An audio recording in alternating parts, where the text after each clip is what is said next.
Today, you will see this everywhere when people say, I am only human. They are talking about the limitations of being human. They are not talking about the possibilities of being human, isn't it? If we are the most intelligent species on the planet, if we are the most capable species on the planet, should we be talking about our possibilities or should we be talking about our limitations? You are the sum total of all of the choices that you've made up until now.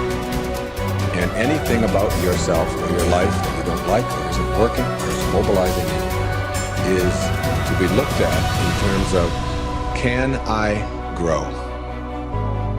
Rather than, why did I do it, or isn't this wrong? I don't like what I've done. I don't like the fact that I can't do this well or I can't do that well. So I will list these things in my own repertoire, and then I will be constantly trying to repair those deficiencies, always assuming that I'm deficient, that there's something wrong with me, and I'm trying to fix it. And when you do that, you spend your whole life doing that. But in order to be the winner you were born to be, you must plan to win, you've got to prepare to win, and you must expect to win. And if you don't plan to win, and if you don't prepare to win, then you have no legitimate reason for expecting to win. The way that we think about ourselves determines the policies that we embrace, the laws that we agree to live and abide under. Those are all based upon our story. So all of a sudden you see the battle for our story is front and center. I mean, what could be more important than that right now?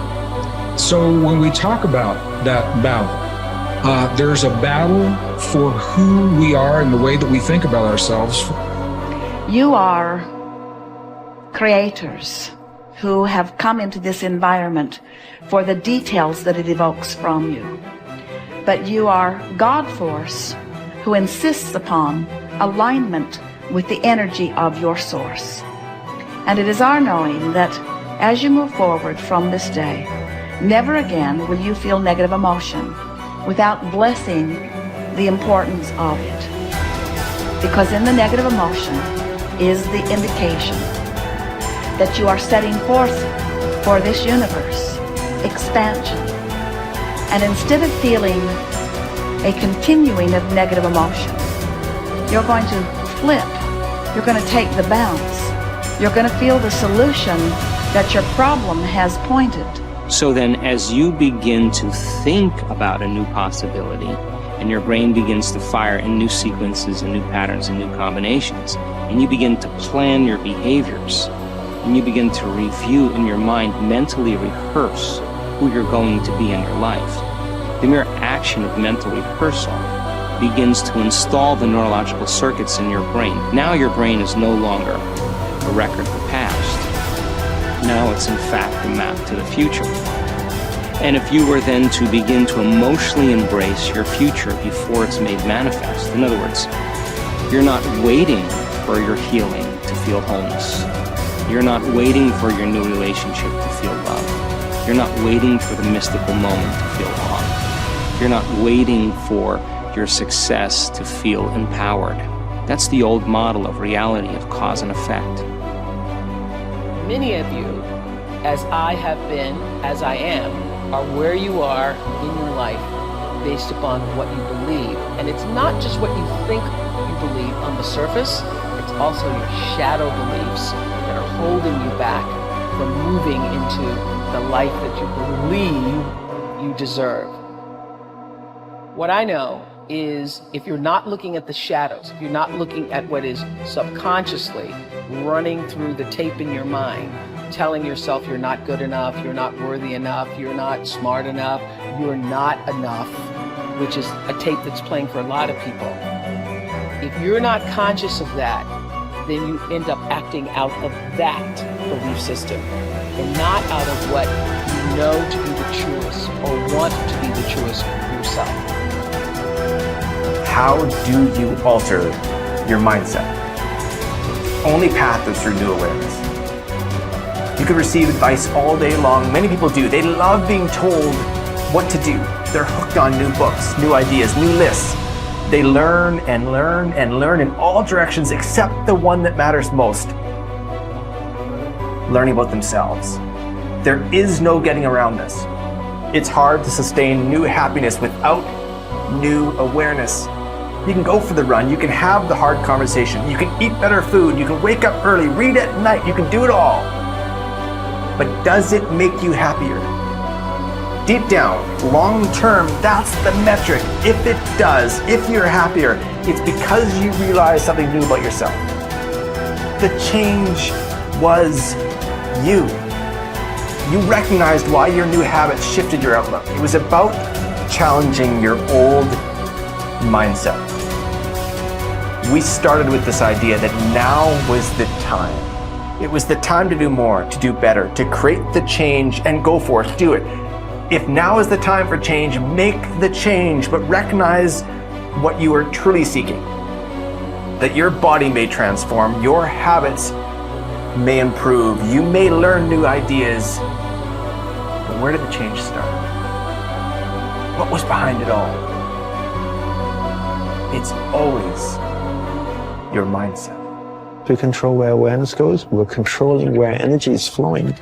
And if we're controlling where energy is flowing, we're controlling what's manifesting in our life.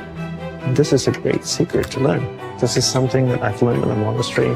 My Guru shared with me that's really changed my life. Because I've realized that all I need to do is control where my awareness goes. And if I can control where my awareness goes, I can control where my energy is flowing. And if I can control where my energy is flowing, I can control what is manifesting in my life. And therefore I can even choose to create positive things in my life or negative things in my life. If you want to enjoy self-confidence on the outside, you must practice complete integrity on the inside. The foundation of self-confidence is for you to live your life consistent with your innermost values and principles, while thinking and acting in harmony with your highest aspirations. Men and women with the most solid self-confidence are those who are absolutely clear about what it is they believe to be right and good and worthwhile, and who live their lives consistent with these values. Everything they do or say is an expression of their innermost convictions. Your whole world can fall down around you, but as long as you know that you are doing the right thing, you will have a deep inner sense of calm that will manifest itself in an attitude of confidence and self. In an attitude of confidence and self-assurance in any situation. You will have many ups and downs in life. But what is most important is that you remain true to yourself. Your true values are only expressed in your actions, in what you do.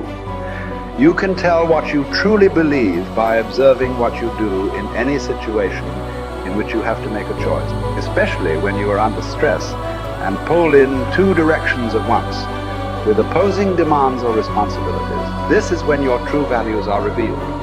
The action that you take in any given situation will tell you which of your values is uppermost or whether you have any values at all. It is not what you say, hope, wish, or intend, but only what you do that counts. Your choices of the actions you take tell you unerringly who you really are. You can develop within yourself a superb set of values by acting as though you already had those values. You can develop integrity and courage and compassion and confidence by behaving as though you already had these qualities. The more you act the part, especially when you demonstrate these qualities under stress or when you feel like doing or saying something else, the more rapidly these qualities become a permanent part of your mental makeup. The more you practice good values, the more rapidly you become a truly superior person. The keys to developing the unshakable self-confidence that will make everything else possible for you are self-control, self-mastery, and self-discipline. Self-confidence can come directly by behaving in a self-confident manner, but more often it comes indirectly by doing and saying the things and practicing the behaviors that lead to self-confidence. The most important self-development behavior is living consistently with your highest values at every opportunity. Appreciate how special you are. There will never be anyone exactly like you. You are given special gifts and talents to share with the world. And even though everybody has special gifts and talents, Nobody will use theirs quite the same way you do. You have a way of being in the world and a perspective that's unique to you. You are the only one who thinks your thoughts the way you think them. You have created your own unique reality and are living your life according to your own unique path. You are the only you that will ever be. You're kind of a big deal.